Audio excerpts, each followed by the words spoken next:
Welcome back to another video, y'all. I'm bringing you What If Deku Had a Quirk. Now, nothing's going to be changing in the story for probably up until the age of 8. So, I'm going to just run through it real quick. We all know Deku's going to be born of Sashi and Inko Midoriya.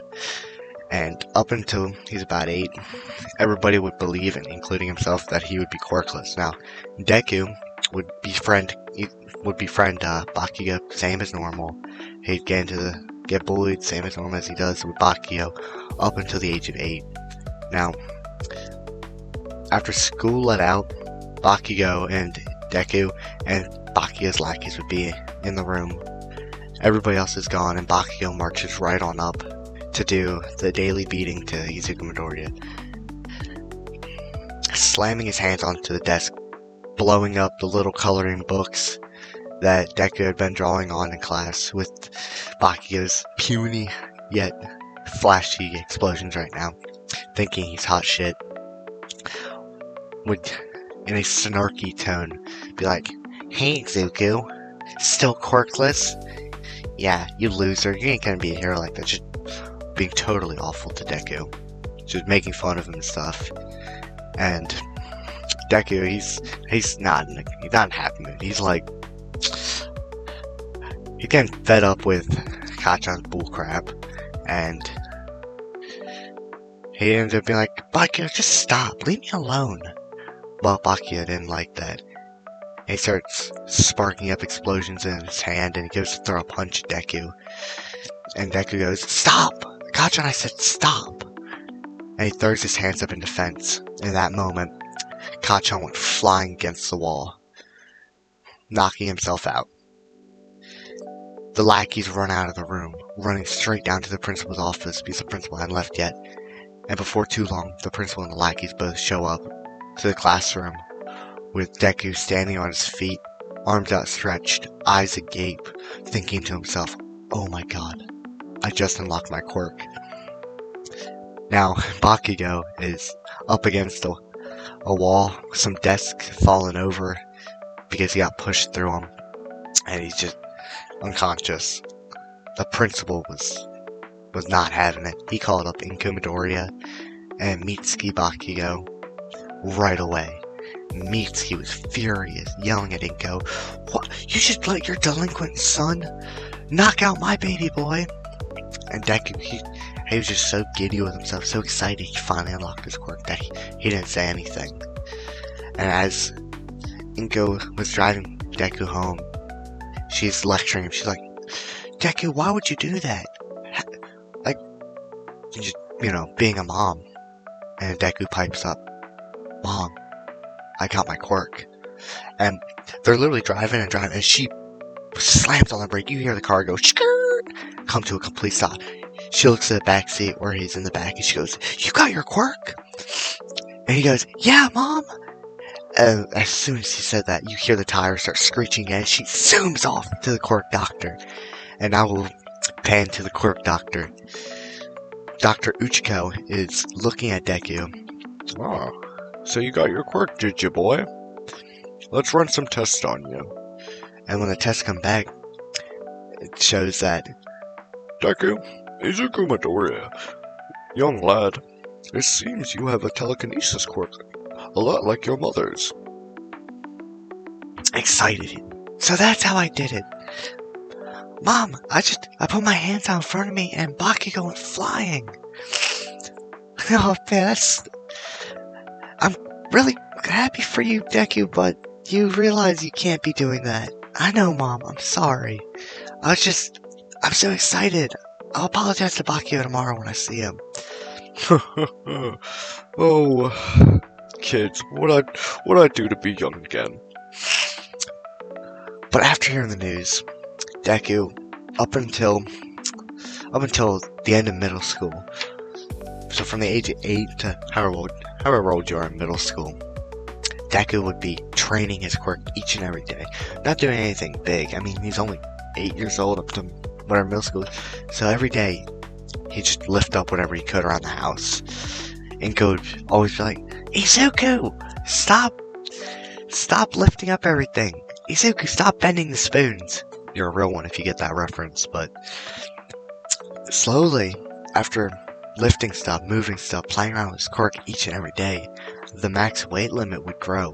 And it started off as like 5 pounds. When he was 8, he could only lift things at 5 pounds. And by the time he was 10, he could lift 15 pounds of weight. And now, where we're at in the story, he can lift up a couple 100 pounds of weight. He can lift whole people. But just wait, it's gonna get pretty busted. Now, I'd like to skip to the end of middle school, right? Now, Izuku's sitting in class with Bakugo, who they both still have a, rivalry. But Bakugo doesn't bully up on Deku as much because Deku put him in place young. But he doesn't like Deku.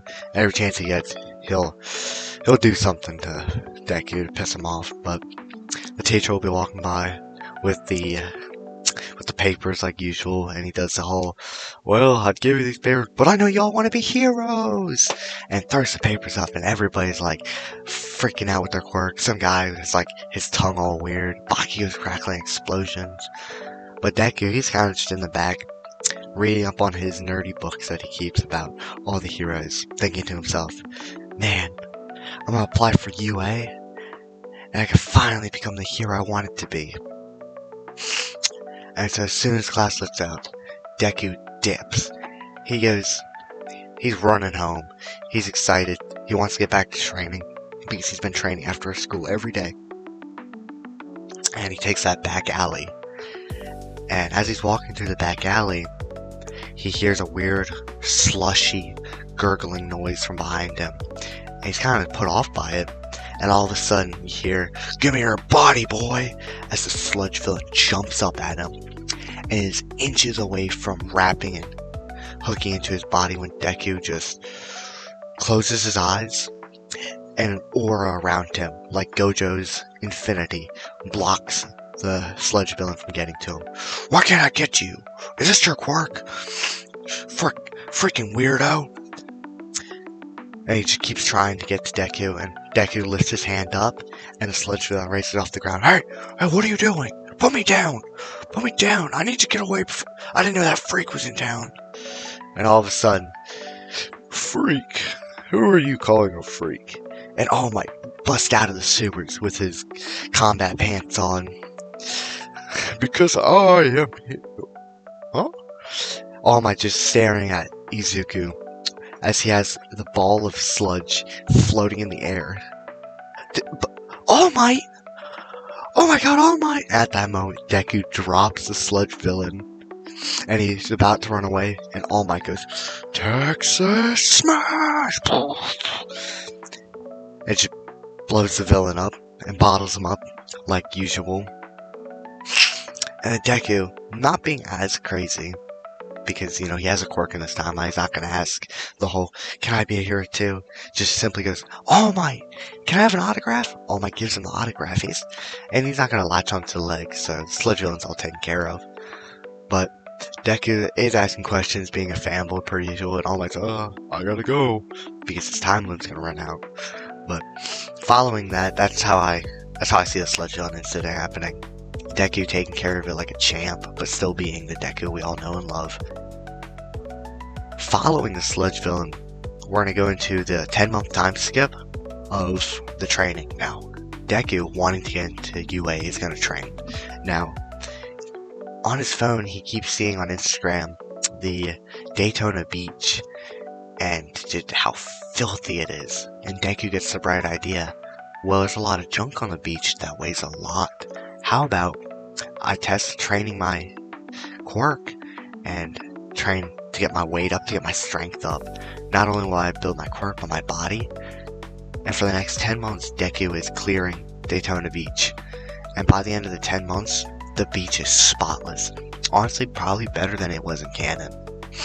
Deku is like, by the end of this 10 months, he can lift whole cars. He can lift multiple cars. He can lift thousands of pounds with ease. And he unlocked a few more abilities, but I won't be getting to that until probably the entrance exam arc and or the next arc. But that's that little time skip. Now we're getting into the entrance exam. Now, Deku, it's Deku. He's smart. He's probably the same as, in canon. So, the Rin portion, he aces flying colors. And we don't really care about that. What we care about is the robot portion. Now, the interaction is going to stay the same. Deku's still nerdy. He's still going to,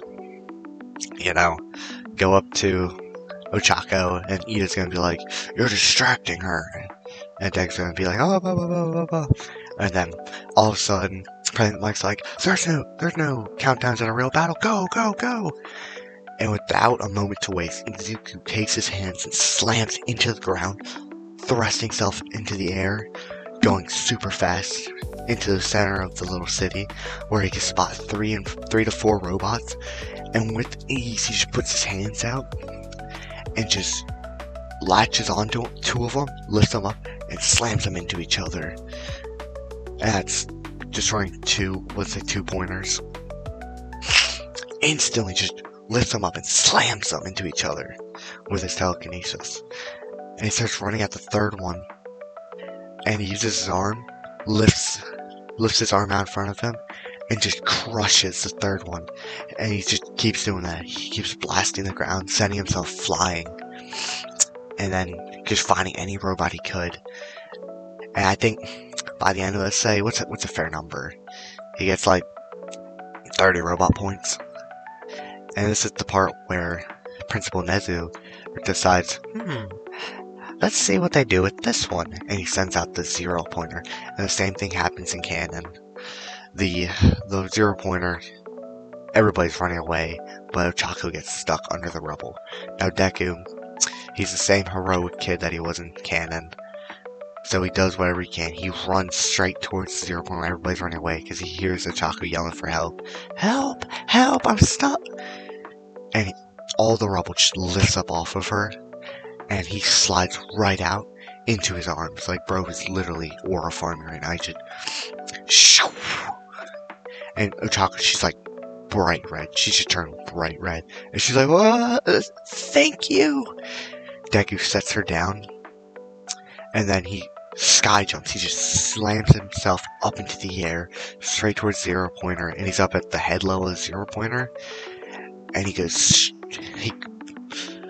puts his hands, he shoves them to the side, and a hole starts opening up in the head of the 0 pointer.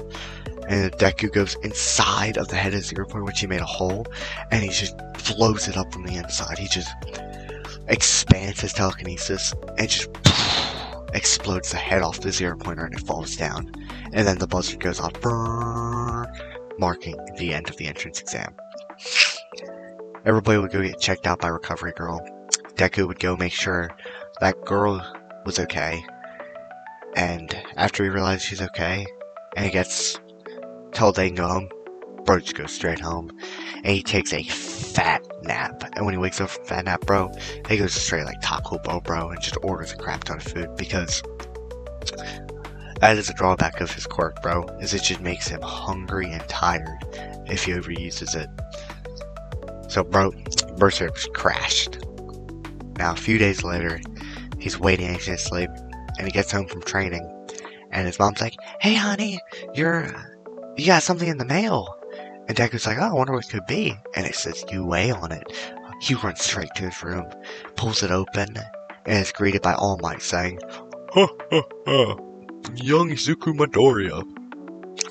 I would like to let you know that with your efforts, you have been accepted into UA. And Deku's like, "Mom! Oh my god, Mom!" And Inku's like, "Oh my god, what, are you okay?" And she comes running in, and she's like, "Oh my god!" And they straight up like dinner, bro. Like, they are partying. They are both hyped. And I think that's where I'm gonna leave it off for this one, bro. Like, Deku has a little bit of telekinesis power.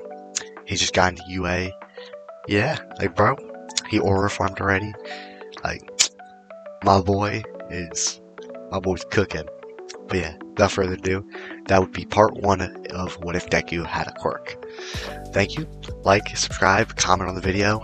It is my first time doing a What If video, and I love listening to What Ifs. They're kind of goated in my opinion. So I figured I'd give mine a shot.